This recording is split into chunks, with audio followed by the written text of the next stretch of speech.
TV ဆိုတဲ့ digital product ကိုလှုပ်ရှင်တဲ့လူတွေအတွက်ကျွန်တော်ဒီပြောပြစရာရှိတယ်ပေါ့နော်ဒီစကားထဲမှာဒီကျွန်တော်အမားပါဝိုင်းခွင့်လွတ်ပါလို့ကြိုတင်ပြီးတော့ဒီကျွန်တော်တောင်းပန်လာရှင်းပါတယ်ဟောပေါ့မနေ့ကပေါ့ဗျာဒီကျွန်တော်အကိုတယောက်ကျွန်တော်စီလက်စုံစမ်းတယ် digital product တင်တန်းကိုစိတ်ဝင်စားလို့ဆိုပြီးတော့ကျွန်တော်စီလှုပ်ရှင်တယ်အဲ့လိုဆိုတော့သူလက်စုံစမ်းတယ်ဆိုတော့သူကနောက်သူကျွန်တော်ရှင်းပြလိုက်တယ်ပေါ့ဗျာအပြည့်စုံကျွန်တော်ရှင်းပြတယ်အပြည့်စုံကျွန်တော်ရှင်းပြပြီးတော့သူကဒီတင်တန်းကြီးသွင်းရမယ်ဆိုတော့သူကဒီမလုံနိုင်သေးဘူးပေါ့အခုလောလောဆယ်ကျွန်တော်အမျိုးပြောတယ်အဲ့နဲ့ကျွန်တော်ရတယ်ကိုအစင်ပြေးချိန်မှလာလောက်ပေါ့အမျိုးကျွန်တော်ပွင့်လိမ့်မယ်ကျွန်တော်လည်းအစင်ပြေးပြန်ပြောပေးလိုက်တယ်ဗျာအဲ့လိုပြန်ပြောပေးလိုက်တော့နောက်ကျတော့သူကကျွန်တော်စာပြန်ပို့ရတယ်ဘာဖြစ်လို့လဲဆိုတော့သူကဒီကျွန်တော်အကောင့်ကကျွန်တော်စိတ်ထင်ရဆိုရင်ပေါ့ရင်တော့ follower တွေ view တွေနည်းတဲ့အတွက်သူအရင်ကြီးမယုံကြည်လို့ဒီတခြား follower များတဲ့ဒီအကောင့်တစ်ခုကိုသူတွားပြီးတော့ high ပြီးတော့သူတက်တာလည်းဖြစ်နိုင်တယ်သူအကြောင်းဆုံးအကြောင်းရင်းတွေပါတယ်သူဘလို့တီသွားတော့ပေါ့လေနော်အမျိုးတက်တာလည်းသူဖြစ်နိုင်တယ်ဒါပေမဲ့သူငွေလွဲပြီးသူ block ခံရတယ်ပေါ့တင်တန်းကြီးတွင်းပြီးလိုက်တယ်နဲ့သူ block ခံရတယ်အလိန်ခံလိုက်ရတယ်ပေါ့သူကကျွန်တော်အဲ့လိုလာပြောတယ်ပြီးတော့သူကကျွန်တော်ဘာပြောလဲဆိုတော့ကျွန်တော်တို့ဒီလူလိန်နေပဲပေါ့လူမရဒီမြတ်ပတ်ဆိုင်ကိုလိန်စားနေတာပါညာပြောပြီးကျွန်တော်လာဆဲတယ်ဗျာဒီကျွန်တော် Telegram မှာလာဆဲတယ်ဒါပေမဲ့ကျွန်တော်အတိကပြောချင်တာသူဆဲတာကိုကျွန်တော်စိတ်မတူပါဘူး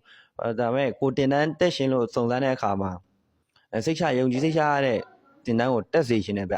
ဒီပေါ့ကျွန်တော်တင်တန်းကိုလာမတက်ဘူးဆိုတော့ဒီ digital product နဲ့ပတ်သက်တဲ့စိတ်ချရတဲ့တင်တန်းပေါ့အဲ့ဒါစိတ်ချရတဲ့တင်တန်းလေးကိုကျွန်တော်တက်စေရှင်တယ်အခုလိုမျိုးပိုးနေမဲ့အခုခေတ်မှာဒီငွေ1000ရှာဖို့ဆိုတာလည်းလွယ်တာမဟုတ်ဘူးကိုယ့်ဘက်ကပညာရအရှိခိုင်တခုခုဒါမှမဟုတ်ရင်လည်းဒီကိုလှုပ်တတ်တဲ့စီးပွားရေးမရှိရင်ငွေရှာဖို့ဆိုတာမလွယ်တဲ့အတွက်ဒီ brother တို့ဒီ pro ခံရတဲ့ငွေလင်ခံရတဲ့ခံစားချက်ကိုကျွန်တော်နားလဲတယ်ကျွန်တော်လည်းခဏခဏအလိန်ခံရဘူးလေကျွန်တော်လည်းတင်တန်းတက်ဖို့စသုံးစားတော့ကကျွန်တော်ဆိုရင်ဒီ9000သွင်းရတယ်ပြီးရင်ကျွန်တော်အလိန်ခံရရင်လည်းရှိတာပေါ့ကျွန်တော်အလိန်ခံရရင်လည်းရှိတယ်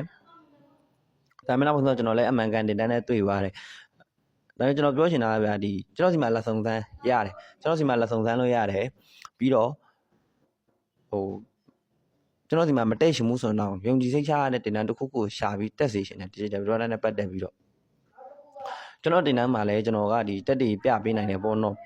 ကျွန်တော်ဘယ်လိုတင်ပေးတယ်ဆိုတော့ကျွန်တော်တက်တွေပြပေးနိုင်တယ်ကျွန်တော်စီတက်ရှင်တယ်ဆိုလည်းတက်လို့ရတယ်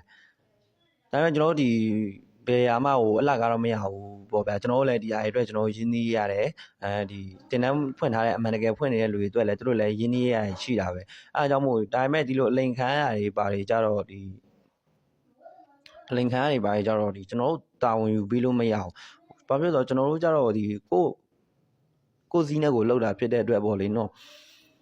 ကျွန်တော်တို့လာပြောလို့မရဘူးဥပမာဗျအလိန်ခံရတယ်ပေါ့အလိန်ခံရရင်အကိုအနေနဲ့ဒီအကိုလိန်သွားတဲ့အကောင့်ကိုတားရဆက်တွဲပြီးတော့အကိုပြောရမယ်ပေါ့နော်ကျွန်တော်တို့ဒီလာဆဲလို့မရဘူးပေါ့အမျိုးဘာဖြစ်လို့ဟိုပေါ့ဒီမသိလို့မိတာမျိုးလက်ခံတယ်အခုကပလိုင်းကြီးဗျဟိုပေါ့ကျွန်တော်မယုံလို့ဒီများဒီတက်တယ်အလိန်ခံရတော့ကျွန်တော်လာဆဲတယ်ဒါရပွင့်လင်းပြောရရင်ကျွန်တော်လည်းဘာမှမတက်ဆိုင်တဲ့အရာတွေပေါ့ဟုတ်ကဲ့ပါအတိကကျွန်တော်ပြောရှင်တာကျွန်တော်စီမှာမတက်ဖြစ်ဘူးဆိုရင်တော့